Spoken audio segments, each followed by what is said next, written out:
The masters of horror present the masterpieces of horror, the ultimate in evil and desire, the ultimate in evil and the absolute in terror.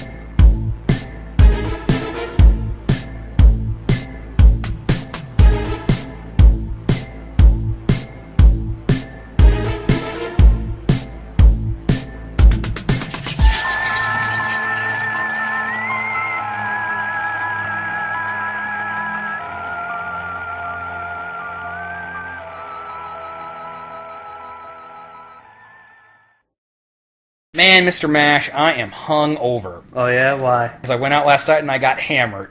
Oh, snap! I think that's the best opening we've ever done. We have talked about classic horror from time to time on the show, wouldn't you say, Mr. Mash? It's come up a couple of times. Yeah, we've certainly talked a lot about the Universal monster movies, but there was another studio that certainly contributed to the legacy of classic horror. Really? Yeah, it's a British studio that was active from the 50s to the 70s. You know what I'm talking about, man? No. Got a nail right here. You know what you need a nail for? A hammer? Yeah. Oh yeah, the Hammer horror series. Hammer was a British studio who made a bunch of monster movies. They're famous for making Christopher Lee and Peter Cushing big stars in the genre. And they did their own takes on Dracula and Frankenstein. And we've talked about some of their movies in the past. I know we talked pretty extensively about their Dracula series. There are still some notable series of theirs that we'll be getting to at some point in the near future. The Frankenstein episode and the Mummy episode keep getting pushed further and further off the schedule. We're talking about some of Hammer's notable one-offs. And some of these we have discussed before. What if we start with a movie that's sort of a part of one of their big series, but also isn't? Really? Yeah. You hear the beat of fear within you, fear that will rise to a shattering crescendo of terror. You have strayed into a world of evil, where frightened people are held in the grip of unearthly horror. Beware of pity for the handsome prisoner in the Castle Meister. Beware of love, for in your heart is only the pulsating throb of terror. Doctor locked in mortal combat with overwhelming evil. Greta, who served the vampires with insane loyalty. The Baroness, victim of her own son. Marianne, whose beauty was her passport to the twilight world of the undead. The Baron, blindingly handsome, yet his kiss transformed the most beautiful girls into monsters. How about a little Brides of Dracula, JD? How many brides does Dracula have? Plenty, yeah. He gets around, that Drac. Of course, the sequel to Horror of Dracula was called Dracula in the UK. This movie came about because Christopher Lee was not interested in doing a sequel to that movie. So at first, Hammer thought, well, maybe we can continue the series without Lee. This film has taken a long road to being considered a classic. A lot of people dislike it because it has Dracula in the title, but Dracula's not in the movie. Yeah, not even at all. Yeah. Okay, maybe that is some false advertising. They sort of make it work. They say at the beginning of the movie... The Dracula's like the king of all vampires or something, right? Yeah, well, they say Dracula, king of all vampires, is dead, but his brood still survive. Since then, a lot of people have recognized Brides of Dracula as one of the best films from the studio. This is definitely one I'm a big fan of. I mean, it's pretty good. Now, what's the general outline of Brides of Dracula? All-girls school, full of hot girls. Yeah. French teacher gets lost on the way to the school, spending the night in a spooky castle. With the mother of Dracula? No. Mother of the son of Dracula? Well, he's not literally the son of Dracula. Baron Meister. Do they refer to him as the son of Dracula, then? No. Oh. Baron Meister is this vampire who has been locked up by his mother in the castle. Marianne unwittingly releases him. Because it would happen in a movie if she didn't. Exactly. And he ends up at the all-girls school and starts turning them into vampires, and who comes along to save the day? Van Helsing. Yes. The other Dracula tie-in in this movie. Well, that's the main one, yeah. And he does some hardcore shit. He's a badass in this movie. Peter Cushing you would not really think of as a badass, but he's tough in this film. Yeah, like he cauterizes, disinfects the vampire bite that he gets later on in the movie. creepy. And Yeah, he gets bitten by one of the lady vampires. And how do you cure a vampire bite? If you do it immediately, anyway. cauterize it. Burns it with a hot iron and then throws holy water on it. Yeah. And this somehow prevents him from becoming a vampire. I've never been bitten by one, so I don't know if that would work or not. But it's certainly a clever solution. See, to me, you should throw the holy water on first before you cauterize it. Yeah, the fire would burn the holiness into the wound, right? Yeah. I didn't write it. But still, I couldn't do that to myself. I couldn't sit there and be like, okay, I'm going to touch myself in the neck with this red hot iron. That won't hurt. Yeah, but if a hot vampire chick tried to bite you, you'd be like, okay. Well, yeah, because secretly, deep down, I want to be a vampire. Would you rather be a vampire or a wizard? Can I be a vampire wizard? Van Helsing has some other action-y stuff. He does throwing a cross across the table at one point. And I really love the way he kills the main vampire. Jumps out of the burning windmill and gets the blades to stop in the perfect shape of a cross. Yes. This kills the main vampire at the end of the movie, which is... That's a great way to kill a vampire. It's creative, yeah. It's not anything else I think I've seen in any other movie. I mean, I don't know how a shadowy cross would kill a vampire. Whatever, I accept it. Do that a lot in these Hammer movies where somebody picks up two sticks. One of the other movies we'll be talking about later, somebody uses the hilt of a knife as a cross, or they even draw a cross in the dirt. And all these things are equally effective at repelling the vampire. I can work around the windmill, but once you get into drawing it on the dirt and that repels them, I'm over this, guys. I want your opinion on this. Some people say that the Hammer films are not as atmospheric as the Universal movies because they're in color instead of black and white. But I would argue that in this one, and some of the better Dracula sequels, that Hammer does a pretty damn good job of creating an atmosphere equal to the Universal movies. I don't know if it's equal. It is definitely very atmospheric, and I think that those people are wrong. Classic horror trappings in this. I love the scene where one of the girls that the Baron has bitten has been buried. Baron Meister's servant, who went insane after he turned into a vampire, is on top of the grave beckoning the newborn vampire out of the grave, which is a great moment. And there's a lot of fog. There's a rubber bat in one scene. Good use of shadow. Basically, a lot of the classic horror trappings. They're shot in a color that's very pale. At times, it almost, if you're not paying attention, you would almost think you're watching a black and white film. The bright Technicolor is one of the other great things about Hammer. Faces look pale. Now, what do you think of Baron Meister as a villain, as our pseudo-Dracula in this film? I want a figure of him at the end of that movie. Oh, when his face is all fucked up? Yeah.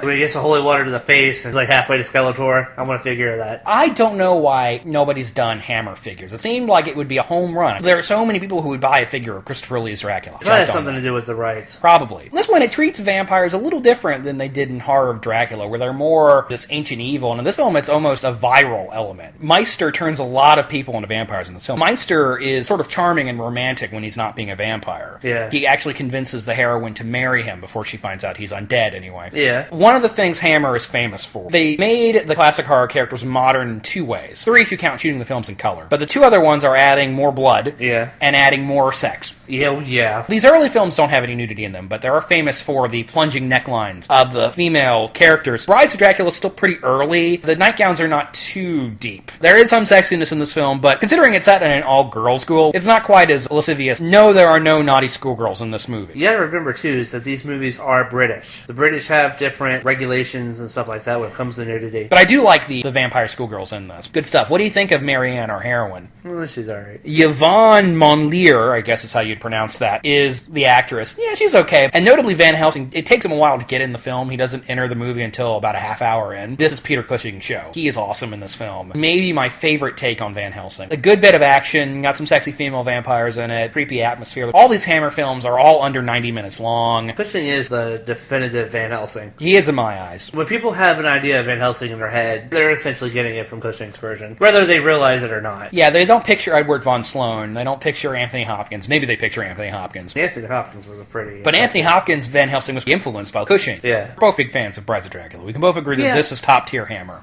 Oh, yeah. If you cannot bear to see a man change before your eyes, then shut them for just a few seconds, if you can. And listen for the shuddering sounds to end. They mark the evil transformation of Henry Jekyll to his monstrous other self, the cruel, depraved Edward Hyde. This is Dr. Jekyll, one man with two faces and a mind split in two. Will we ever know who we really are? Here is the cold face of hate, and the hot face of passion, and the face of torment. The next movie on our list here is not top tier Hammer. Obviously, Hammer was drawing from Gothic horror novels as their main source of inspiration. After Dracula and Frankenstein, public domain horror novel that's well known is The Strange Case of Dr. Jekyll and Mr. Hyde. So it's not surprising that Hammer would put their own take on this. But you don't hear a lot of people talking about The Two Faces of Dr. Jekyll from 1960. Because it's awful. Awful, not very memorable. It doesn't even have Hyde in the movie. They call him Hyde, but it doesn't really have Hyde in the movie. Okay, well, what do you think of when you think of Mr. Hyde? I think of an apish-looking creature, the missing link between Neanderthal and Homo sapien. So he's a monster. Yeah. Yeah, this version of Mr. Hyde is not that. He's not even brooding. In this version, Dr. Jekyll is an old man. And he's also a bit of a recluse. His wife is cheating on him with his best friend. When Dr. Jekyll takes the potion, he becomes Mr. Hyde, who in this version is a young man. Is still completely evil. He has these good looks that hide this casual sociopathic. The same actor is playing Jekyll and Hyde in this movie, Paul Massey. Okay, so here's one of my biggest problems with the movie. Okay. So he's macking on his wife, this Hyde, because he really does look like a younger version of Jekyll. He doesn't look any different. Yeah, the old age makeup is not that convincing. So you mean to tell me that his wife, that's been with him for that long, can't look at that and be like, oh my god, that's my husband from 10 years ago. She's young. She's a hot Hammer babe. He's this old guy. My biggest problem with this movie is that all the characters are assholes. Dr. Jekyll is a brick. He's mean to children in one of the first scenes of the movie. His wife, who's named Kitty, screwing around on him. His best friend is a gambling, lascivious scoundrel. After going out as Hyde, as Jekyll, he tries to sleep with his wife, and she kicks him out of the bed. She started cheating on Jekyll because he was so cold to her, and he shows some warmth, and she kicks him out. I don't understand. The characters are all assholes. There's not a single likable character in the movie. Another problem that just seems like an obvious oversight is Christopher Lee's in the film, but he's not Jekyll and Hyde. Yeah. Like, why would Hammer take one of their biggest horror stars and put him in a supporting role? He plays the best friend. I think the character's name is Paul. The scene you get in all the Jekyll and Hyde adaptations, the montage of sin. They go to a bar and they get drunk and they get in a fight. Mr. Hyde seduces a belly dancer, so there you get your Hammer TNA. Mr. Hyde doesn't even directly kill anybody in this movie. It locks Christopher Lee in a room with this boa constrictor, which is still poisonous, apparently. When the wife sees Christopher Lee's dead body, she goes insane and jumps off a balcony. And there are some pretty cheesy scenes where Jekyll's looking in the mirror and he sees Hyde looking back at him. Those are pretty melodramatic. It's definitely one of the lesser Hammer efforts. I think there's a reason this one is not that well remembered or talked about that often. The curse of the werewolf that was laid on a baby who grew into a man possessed by a monster. The full moon that turned an innocent man into a savage beast. The curse of the werewolf, a man possessed by a desperate need for love, who found in Christina all the passionate sincerity of youth. Get away! Get away! Get away! Now, I talked about Brides of Dracula, which I would say is easily in my top 5 favorite Hammer films. And this next one, which has come up before, I think we did mention it on our Werewolf episode. But 1961's Curse of the Werewolf is my all-time favorite Hammer movie. I love this film. Really? Yeah, you weren't that crazy about Curse of the Werewolf. Tell me what your problems are with it. It really pushes the realm of believability. I know it's a werewolf movie. How so? She gets raped by the servant girl. A guy who has been locked away for so long that he gives into his animalistic their tendencies. That results in her giving birth to a lycanthrope, and I just don't understand how that works. Well, that's part of the reasons I like this movie. It's a different take on the werewolf story. It's not guy gets bitten by werewolf becomes werewolf. It has a totally different interpretation of the werewolf mythology. If somebody is the result of a loveless relationship, they become a werewolf, and the only thing that can cure them is love. Notably good, clean Christian love. Part of the theme of this movie is the struggle between our lower animal instincts and our better nature. That's one of the issues I have, is that it goes with that very old school mythology of a girl had sex out of wedlock, the child would be born a vampire or a demon or a werewolf. Yeah, it's very much inspired by that. And she was a witch, and that was a very narrow-minded time. That's the time, though. You can't blame a movie for that. I don't think it's a bad movie. Let me clear that up. I think it's really strong, a Hammer movie. I don't like it as much as I do. What do you think of the werewolf makeup in this? Werewolf makeup's pretty good. I love the werewolf makeup. He has gray hair instead of the traditional brown or black, so it's a very distinct look. I really like Oliver Reed in this. This was Oliver Reed's first movie, I think, and he would go on to become something of a star. It holds off on revealing the werewolf. The monster's in the shadows for most of the movie. It's really not until the very end when Oliver Reed transforms in the prison cell and wolfs out fully. If you really want to hear more of my thoughts on this one, go back and listen to our werewolf episode where I did talk about it. There's an element of tragedy in this movie that I really like. That final scene after Leon gets shot by his own father and dies, cut to this wide shot of the courtyard where the girlfriend and the mother are hugging each other alone. Come on, man, that's some strong stuff. Like I said, it's not a bad movie. I like it, I just don't know that I'd call it my favorite Hammer movie. Yeah, I love it. This was one of the ones I saw late at night on AMC, and it had a profound effect on me. Yvonne Romaine in that dress in the beginning had a profound effect on me, too. A young couple in love, enjoying a romantic honeymoon, enjoying the pleasure of each other's company, knowing the sublime happiness of the kiss of love. But the kiss of love is a stranger here, where only evil is good, and the only kiss, the kiss of the vampire.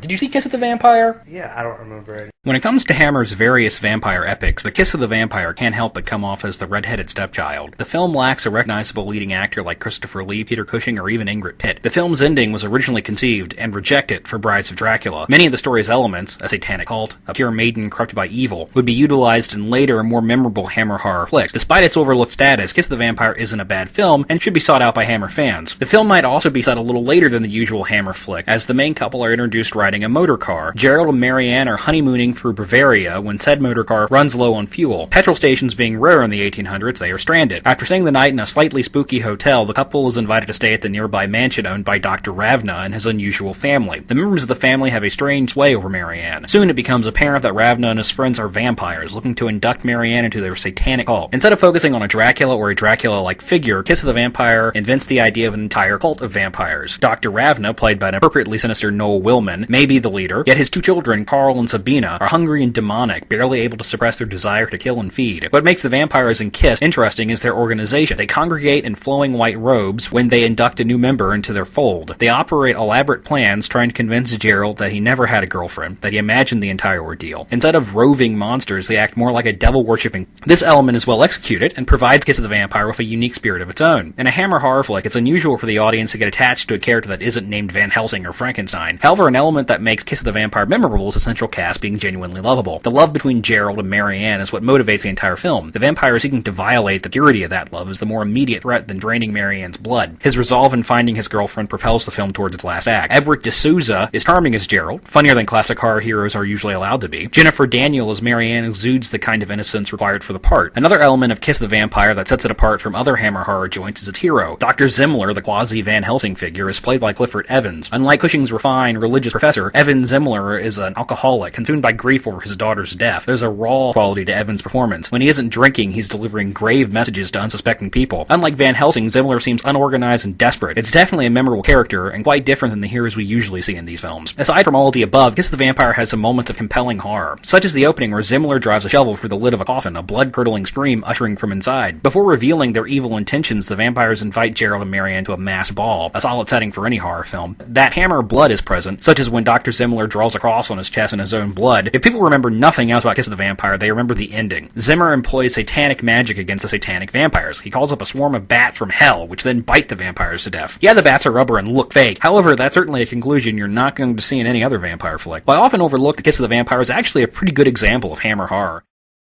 It has been said that every legend and myth known to mankind is not entirely without some truth. It was here, under a full moon, in the little village of Van Dorf, that an ancient legend suddenly terrifyingly came to life. Doctor, you'll perform an autopsy.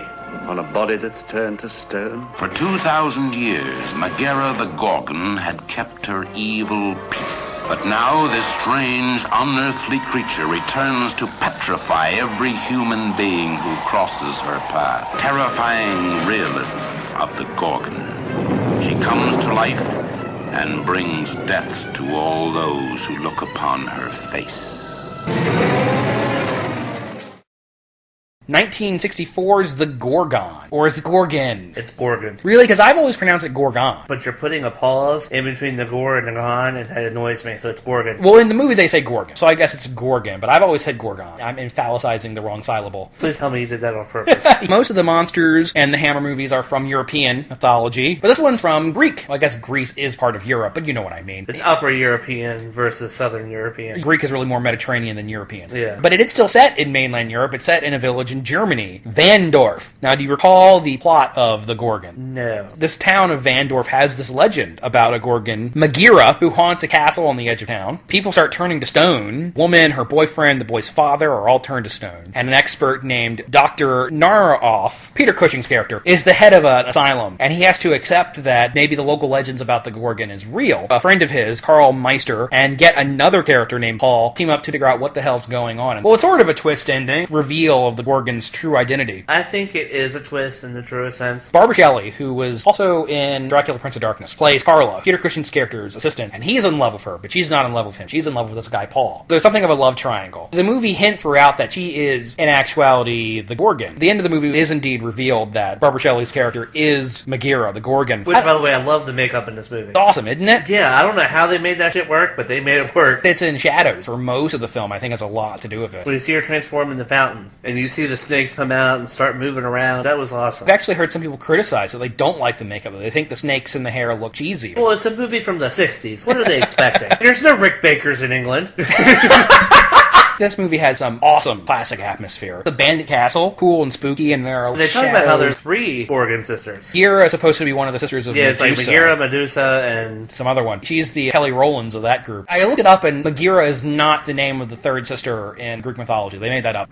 You have some cool shadows in the castle, and anytime the Gorgon appears, there's always dark cloud and winds and thunderstorms. They really do keep the monster off screen as long as possible. What do you think of Peter Cushing, Christopher Lee, and Barbara Shelley? Well, Peter Cushing's a little bit of an asshole. It is interesting that he has this unrequited love for the female lead. At the end of the movie, when both of the male heroes face down the Gorgon, neither of them can bring themselves to kill the woman they love. It's up to Christopher Lee's character. Another reason why he couldn't play Mr. Hyde, Christopher Lee's in old age makeup in this movie, and it looks good. But yeah, Christopher Lee's the one that delivers the killing blow in this. He cuts the Gorgon's head right off. Which is the only way to kill a Gorgon. That seems to be the traditional way to do it. And the Gorgon is another one you don't hear a lot about. It's kind of an overlooked film. Never got any sequels or anything. And for a long time, it wasn't even available on DVD. I think this one holds up pretty well. Yeah, I like this one. Cool monster, cool atmosphere. I actually first saw this one when I was 8 years old. Oh, yeah. Like on AMC, so. Oh, maybe it was ANC or TNT or something? Yeah. Check it out if you have not seen it. The Gorgon is one I recommend. Oh, excuse me. The Gorgon is one I recommend. We're done. Gorgon sounds like something you would use to take glue off of something. Now we're done talking about that movie, so it's Gorgon.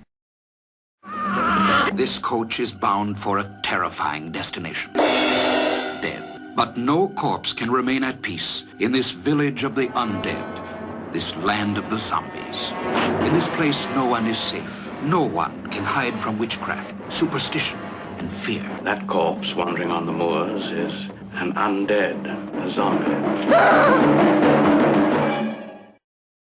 So you didn't see this next one, Plague of Zombies? No, I tried. I really did. I know you did. In the modern age, there's no horror archetype better known than the zombie. Even little kids know what a zombie is. Yet true horror fans know that the shambling, flesh-eating corpses only represent the most recent incarnation of the zombie. Before 1968, a zombie was an undead slave raised by a voodoo priest to do his bidding. When Hammer decided to put their stamp on the zombie, films like White Zombie and Revolt of the Zombies were what they were pulling from. When Hammer unleashed the Plague of Zombies in 1966, zombies were not the marquee name they are today. Rationalist Dr. Peter Thompson and his excitable daughter Sylvia are sent to investigate a strange rash of deaths in the Cornish countryside. Healthy young people are dying unexpectedly. Upon further investigation, Thompson also discovers that their graves are being robbed. Strange sightings of people who are supposed to be dead are being spotted around town. Sylvia is romantically pursued by 2 men, Sir James and Squire Clive Hamilton. As the zombies that roam the countryside begin to close in, Thompson suspects the Squire is somehow responsible. Brooke Williams plays Dr. Thompson, a man of science who has to question his assumptions the further into the mystery he goes. Williams also has just the right balance of being a grouchy old man and being a reasonable authority figure. Diane Clare has to be one of the quirkier lovely ladies star in a Hammer film. She has an airy charm and humor that helps distinguish the character in the movie's lighter moments. Once a horror star, she's adapted screaming her lungs out, too. John Carson is appropriately sinister as a squire, while also bringing a sympathetic angle to the character. Andre Morel as Sir James is the only uninteresting actor-character combo of the main cast. The titular zombies are created with a simple makeup. Sickly green face paint in contrast with gray, with white contact lens tying it together. There's a slow build-up to the first zombie's reveal before his screaming face leaps into frame. After digging up a recently departed friend of Sylvia, we watch her face slowly zombified before our eyes. Her eventual fate, decapitated with a shovel, provides some of that good old-fashioned Hammer gore. Yet the creepiest moment in the Plague of Zombies revolves around Sir James. While standing in a foggy graveyard, a number of undead ghouls emerge from their grave. Slowly, they close in on him, the scenery spinning around, focusing on the grotesque faces of the zombies. In between the monster designs and the foggy atmosphere, the scene produces some classic horror atmosphere, and you know I like that. An odd element of Plague of Zombies concerns its villain. From the moment Squire Hamilton enters the film, it's obvious he's responsible for the undead uprising. The script barely conceals this, revealing early on that Hamilton is aware of voodoo practices. Yet this reveal is still treated like a great mystery. While that's underwhelming, the final act of Plague of Zombies is effective. After Hamilton kidnaps Sylvia, intending to sacrifice her, Thompson and James follows the trail to the underground mines the Squire owns. The unblinking faces of the zombies are always in the foreground, casting an eerie glow over the cramped location. Naturally, the zombies turn against their master, as they must, yet it's still satisfying to watch it unravel. The Plague of the Zombies has got some really fine Hammer horror atmosphere. It doesn't have the gory thrills or the sexy edge of Hammer's better-known monster movies. However, it's likely to please classic horror fans.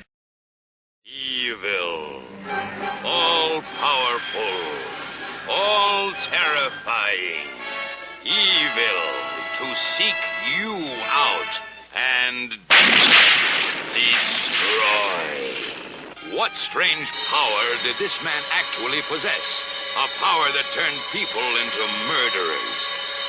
Man of violence, terror of a nation, goaded by an insane lust to dominate even its rulers. Mad. Rasputin, the Mad Monk! And have you seen Rasputin, the Mad Monk? No. Man, I really wish you had seen Rasputin, the Mad Monk. When Hammer Studios was looking for material for their horror movies, they usually looked towards Universal Studios or classic Gothic literature. Occasionally, though, another source would crop up. Rasputin, the Mad Monk draws its inspiration from history, albeit incredibly loosely. Hammer being Hammer, they maximize the monk's life for ultimate salaciousness, turning history into horror. The year is 1914. Mystic and monk Rasputin raises hell wherever he goes. Despite being a man of the cloth, Rasputin likes women, booze, and violence. Occasionally, he shows actual mystical abilities, being able to hypnotize the weak or heal the ill with his hands. By living in St. Petersburg with quasi-friend Dr. Zargo, Rasputin seduces Sonia, a lady-in-waiting for the Tsarina. Using his hypnotic abilities to manipulate Sonia, Rasputin worms his way into the Tsarina's court. Being close to royalty doesn't stem Rasputin's deviant tendencies. Soon, he's made many enemies that want him dead. When Sir Christopher Lee passed in June of 2015, many retrospectives on his long career followed. Count Dracula and Lord Summerisles were usually listed as his best performances. I, however, would make a case for Grigory Rasputin. The part is the perfect son of a bitch, providing Lee with plenty of opportunities to ham it the hell up. Rasputin drinks, dances, makes out with pretty girls, and sometimes tries to rape them too. He's generally a massive bastard to everyone he meets. It's rare that watching someone be this bad is this much fun. Lee is totally committed to the part, using his baritone to make every petty move seem epic and powerful. When the character is genuinely performing acts of mysticism, Lee's innate sense of force makes it seem possible. As Rasputin grows more self-satisfied and demented, the movie becomes more entertainingly pulpy. Real life is usually less outrageous than a Hammer horror movie, even when we're talking about Rasputin's life. Thus, Don Sharp's film plays up the more macabre elements of the man's life when it isn't just making shit up. Rasputin's powers are shown as explicitly hypnotic. He hypnotizes Sonia into harming the young noble Alexei. Later, he uses the same abilities to convince the girl to kill herself. The film invents chances for some of that good old-fashioned Hammer gore. In the earliest scenes, Rasputin cuts an attacker's arm off. After going totally around the bend, he splashes the face of Sonia's brother with acid. As you'd expect, the film concludes with the murder of the notoriously hard-to-kill man. In this version, Rasputin is poisoned, stabbed, beaten, and finally tossed through a window. It's not until the fall that he stops fighting back. While obviously lacking the overt horror content that made Hammer's other Felix genre classics, Rasputin the Mad Monk is absolutely worth seeing for Christopher Lee's fantastic performance. It's bloody and outrageous, representing all the studio's best qualities. I wouldn't recommend basing a history paper on it, but as far as pulpy entertainment goes, it's a very good time. Between the 2nd of April 1888 and September the 17th, 1889, a dreadful fear descended over the streets of London. No one who saw that face lived, except one small child whom he spared, because she was his own flesh and blood. The records tell us that the Ripper killed 9 times. Now Hammer reveal how the curse lived on into a second generation of terror. These are the streets, and these are the women. And this is the girl who inherited the hands that Jack used. Yeah, so this next one. As the decades went on, the movies were not as popular in the 70s as they were in the 60s. They said, well, let's add more sex and nudity, more blood and violence. Worked, didn't it? Did sort of work. The early 70s Hammer, the studio was slowly dying. Some of these films are some of my favorites from the studio. They are more experimental, they're a little more interesting, and yeah, they do have more sex and violence in it, which I do like. And what I want to talk about from 1971 is Hands of the Ripper. At least in my opinion, it's very much a slasher film. It is sort of a proto-slasher, isn't it? You have people getting stabbed and sliced. and the killer has a gimmick. The violence is lingered on. This movie is more explicitly violent than any of the 60s Hammer films. Yeah. They'll kiss her on the cheek. Her hands turn into the Ripper's hands. You see her grab them, and then it cuts away, and you hear, ah! It's almost a bit Giallo-esque. To me, that was scarier than if I would have seen her do the act. So you liked this one? I liked Hands of the Ripper. Does not draw any inspiration from Gothic literature. There aren't even any real monsters in this one. The film takes place a little later than most of the Hammer movies. This is late 1800s, early 1900s. And there's a lot to do in the movie about psychology, and about, in a way, the rise of psychology. The plot of this one is Jack the Ripper is being pursued by a crowd of angry people, and he returns home and murders his wife in front of their young daughter. And 15 years later, that young daughter has grown into a girl named Anna. She is being prostituted by this old fortune teller she's living with. After that woman is murdered mysteriously, she's adopted by a psychologist named Dr. Pritchard, and he soon discovers that Anna is insane. A series of events can trigger her psychotic episodes, and she will become violently murderous. Flash of light or a kiss on the cheek. Yeah. So do you not like this? Oh, no, I really like Hands of the Ripper. Okay, I was going to say, I thought it was a damn good horror movie. Yeah, I like this movie a lot. Do you think the solution is psychological or supernatural? Because the film does it in a way that it could be both. She's either a traumatized poor girl, or she's literally possessed by the spirit of Jack the Ripper. Well, they refer to her hands changed into a man's hands. Towards the end of the film, you start seeing that Anna is hearing voices telling her to kill. Now, is she insane, or is that the spirit of her father telling her to murder? I'm leaning more towards the possession theory. I think making it ambiguous about whether or not it's supernatural or psychological is part of the themes of the film, because Dr. Pritchard is a psychologist, and there's talks about Freud and the subconscious in this movie. I do like the message of some people just can't be saved. I don't know if that's a very positive message, but that's sort of the point of the movie. Like Curse of the Werewolf, like some of Hammer's other films, Frankenstein Made Woman is another one. It's sort of a tragedy. Anna is victim. She's a victim of whether it's supernatural or psychological, this condition that's gripping her and forcing her to kill. Anna's played by an actress who has a very hard to pronounce name, Angharad Rees, and I really like her performance. The character comes off as almost childlike, and you feel bad for her. I felt bad for her anyway. Yeah. Eric Porter as Dr. Pritchard, who is very much a man of science. How do you feel his intentions towards Anna? Are they purely scientific, or does he have sexual feelings towards her? I got the vibe it was purely scientific. Because he covers up her murders throughout the film. He realizes fairly early on that she's the one who's committing these. That's why I think he's a man of science, not giving in to his temptations. He doesn't give in to the temptations, but I do feel like it is implied that he's maybe falling in love with the girl. See, I beg to differ. I don't think it's so much falling in love with her. I think he'd use her as one of his kids. But isn't there a scene where he walks in on her while she's in the bath? This is a 70s Hammer movie, so there's got to be some nudity in it. I don't remember. And this has got to be Hammer's goriest movie up to this point. Yeah. And it's inventive, too. You can tell they really put some creativity into the death scenes. I think maybe Prince of Darkness is a little gorier. Oh, no, this movie's way gorier Dude, than there's Prince a of whole Darkness. coffin full of blood. But the gore in this is more in your face. A woman gets impaled for a door with a fire poker. The first murder you see Anna commit, she shatters a hand mirror. Yeah. And then swings the pointed glass around and stabs the maid in the neck. My favorite death in the movie. Anna goes into these odd trances and she wanders off and gets abducted by an older prostitute. She stabs her in the eye through her hand with a hat pin. Actually, it's a handful of hat pins. And it lingers on the violence. That's what makes this different from the gore in the 60s Hammer movies, is it really is focusing more on the violence. Another unpleasant moment is Anna stabs Dr. Pritchard with a sword all the way up to the hilt. He stands up, hooks the handle of the sword on a door knob, and then pulls it out. Yeah. Yeah, that makes your asshole play. Downbeat ending. Not many characters make it out. The direction is very dreamlike. Peter Sazdi directed this movie, and it has a much deeper script than you'd expect from Hammer in the 70s. I like Hands of the Ripper a lot. It's a movie people need to talk about more. Sample, if you dare, the deadly passion of the vampire lovers. The vampire lovers. Perverted creatures of the night find their victims everywhere. The sleeping beauties whose troubled dreams turn into real, terrifying nightmares. Beware the cold caress, the kiss that kills. Beware the vampire lovers.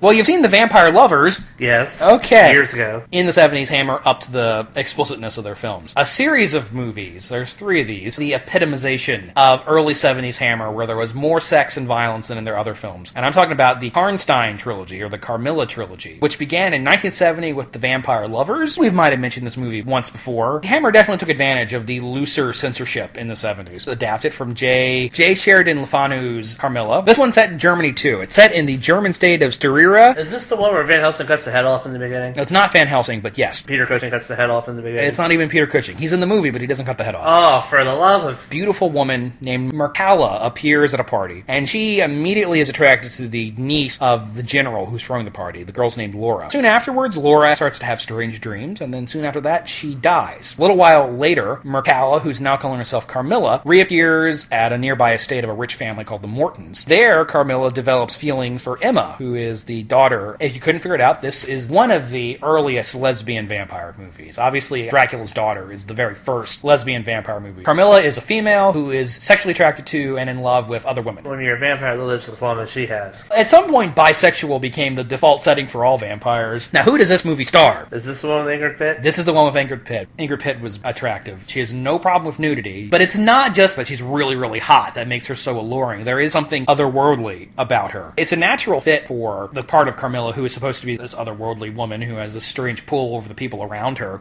She's hot. And she would become a horror icon after this. She was also in Countess Dracula and The Wicker Man. She has her place in horror history, sadly, no longer with us. There is more gore in this movie. There are 2 decapitations. 2? There's one at the beginning and one at the end. Ingrid Pitt's character and Emma, who's played by Madeline Smith, who's also gorgeous, they have a love scene, and it's not subtle in the least. I love this movie not just because of all the titillation, though that's definitely a factor. There's also, again, a sense of tragedy in this one. Carmilla is a tragic monster because she does fall in love with Emma, and when they're forced apart, it's sad. Now, you want to talk about Freudian elements. When Carmilla's victims dream, they picture a giant cat sitting atop them. Not so subtle. These dream sequences in the film are shot in black and white, and a cat that then becomes a giant rug that's sitting on top of them. It's a very strange moment. And I like the way the film builds up the legend of Carmilla and the Kernsteins. Sort of an unresolved plot element in this movie. Carmilla is dropped off by a woman who says she's her mother, and there's this guy on a horse hanging around the castle. He's a vampire, but we don't really know what his story is. The film begins with a guy telling in a flashback, talking about how he went in and he killed all the Kernsteins because they were vampires, which is a good way of building up a character that most people probably were not familiar with to a level of somebody like Frankenstein. Yeah, Peter Cushing's in it. He plays the general, the father of Madeline Smith's character. Do you remember at least liking it? Yeah. I like the whole trilogy from what I remember. If the very thought of vampires makes your flesh creep, if you think all vampires are ugly creatures of the night, then you're in for a shattering surprise. Welcome to the most exclusive finishing school in Europe, where the quest for knowledge continues long into the night. Here, the masters are quick to recognize an outstanding pupil. Welcome to the finishing school, where they really do finish you. You are a vampire. You say that, and tell me you love me.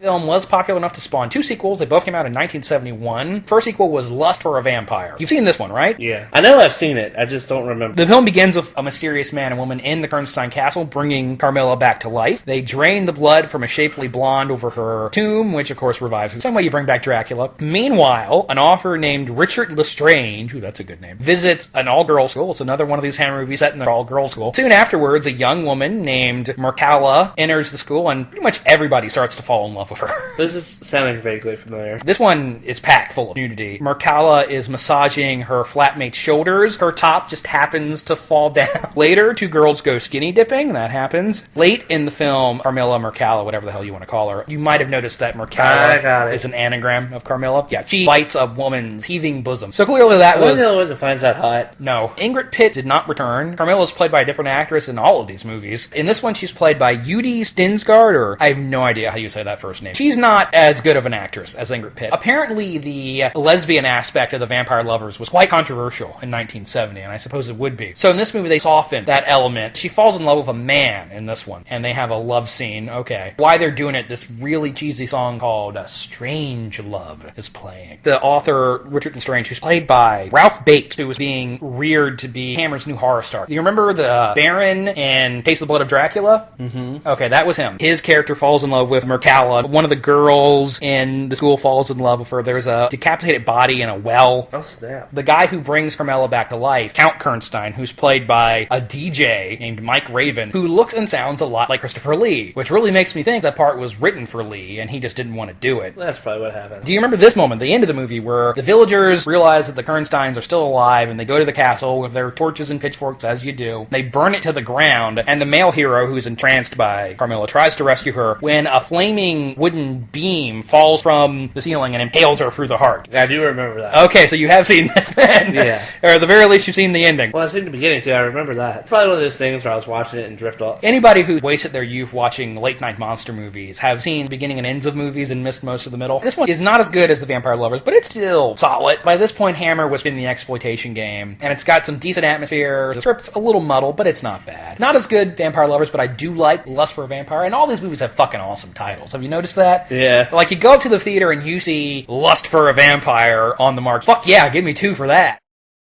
In old Gothic Europe, they had 2 burning passions: witch hunting and devil worship. They're all slaves to Count Kernstein and... They look alike, they dress alike, 2 identical beauties.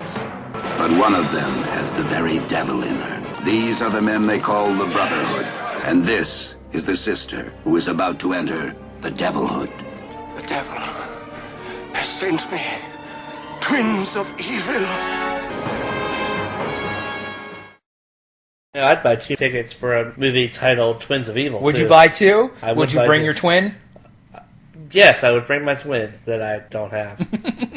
You're essentially my twin. We don't look a damn thing alike. Okay, so we're paternal twins. Later in 1971, they made the conclusion to this trilogy. Twins of Evil is maybe a prequel? The Kernsteins are still alive at this point and doing stuff up in their castle. Trying to make sense of the timeline of the Hammer movies is almost as big of a waste of time as trying to make sense of the timeline of the Universal movies. Continuity was not a concern for either studio. Right, they didn't care about that. The audiences didn't either. We do, because I'm a fucking nerd. What's the plot of Twins of Evil? There's 2 twins. They live with their uncle, who is a... asshole. Well, I was going to say a strict priest. He's a witch hunter. The one twin respects her uncle and tries to abide by the rules, and the other twin rebels against her uncle. It results in her going with this guy to this castle. Count Kernstein. Then shit starts going bad. But what I like about this movie is it's one of the first ones to show happens if you have a set of twins and one of them's turned into a vampire, but one of them isn't. The 2 twins are Maria and Frida. Frida's the evil one. Maria's the good one. And they're played by Mary and Madeline Collinson. And they were notably the first twins to pose in Playboy magazine. Oh. So that was their claim to fame. I see. Do not know which sister is which. I don't know which one's Madeline and which one's Mary, so don't ask. Yeah, that is an interesting element. And throughout the film, the sisters are confused for each other. There are times when Frida's posing as Maria and vice versa. When Frida goes out and to hang out with the satanic count who lives on the hill, Maria covers for her, which gets her beaten up by Peter Cushing's character, Uncle, who, like I said, is an asshole. He is not only a Puritan, he's literally a witch hunter. The first scene of the movie is him dragging an innocent woman out of her house and tying her to a stake and setting her on fire. Yeah, but it really sets the mood of the movie. Downbeat. And notably, Carmilla's in the film, but when I told you that earlier today, you said she is? And in between the first time I saw this film and the most recent time I rewatched it, I too had forgotten that Carmilla's actually in the movie because she plays a very small role. How she gets involved is Count Kernstein is a Satanist. He sacrifices a girl and the blood runs down from the slab into the floor of Castle Kernstein. Carmilla's hanging out and she comes back to life and makes the Count a vampire and he makes one of the girls a vampire. There you go, vippity-vappity-doo. But I don't even remember if Carmilla gets killed or not. I think at the end when the Puritans march on the castle and start murdering everybody, these Puritans are assholes. They're burning innocent women at the stake. The end of the movie still tries to play them as heroes because they still go in and save the day and kill the vampires. That's an odd element. Yeah. They're both good and evil. I don't know that I liked the movie. I don't think it was a bad movie, but I just don't know that I liked it. Plot is a little jumbled. Carmilla's coming and going from the film. What do you think of the Collinsons? Their acting. What do you think of that? I think it's okay, but it's a little robotic. Yeah, it's clear that they're not professional actors, but they're nice to look at, though. Yes, they are. I mentioned how the Count's a Satanist. This movie plays a cross between a Satanism movie and a vampire movie, to the point where the vampire stuff's almost neglected for a while. The lesbian aspect plays a smaller role in each film. I don't think there's really any lesbian overtones in Twins of Evil, except for another scene where Frida, the evil twin, bites a down maiden on the boob. That happens. Yeah. I do know that censorship was an issue with that. People were scandalized by the gay element of these movies, which that was the early 70s. It takes away the gimmick of the series, doesn't it? Yeah, and they're less entertaining. But there is a lot of gore. gore, there are people getting bitten in the neck. The Count has a servant who gets cut up by the Puritans at the end. So if that's the kind of thing you're looking for, the movie's got that too. Definitely the weakest of the trilogy. I think we can both agree with that. Yeah. But none of these movies are bad. It's probably best that they didn't continue the series after this point.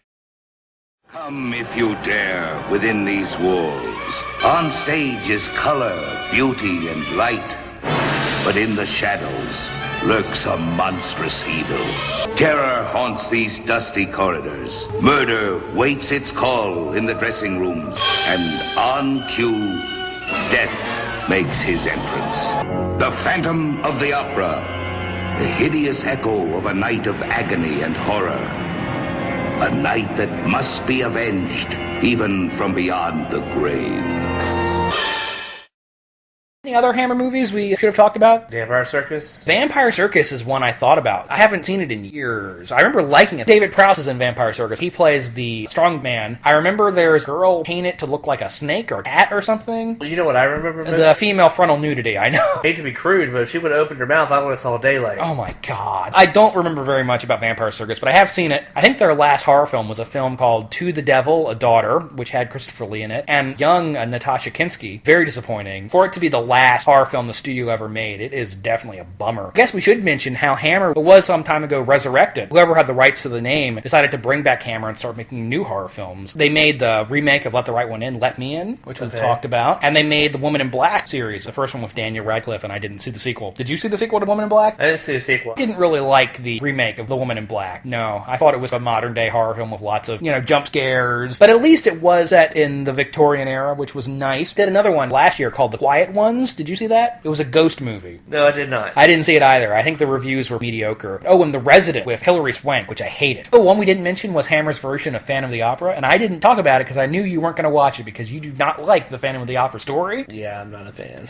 You're not a fan with a PH? Right. Herbert Lom plays the Phantom in that one. It's okay. It's a more middle-of-the-road version of the story. And there are obviously lots more that we could have talked about.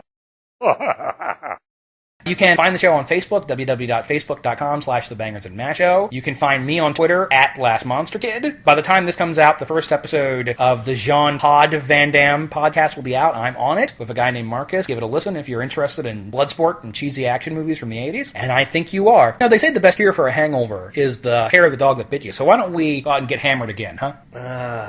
Okay. I talked you into it? Yeah, you really twisted my arm. Maybe once we're out of the bar, we can pick up some girls and hope they're not vampires. Or werewolves.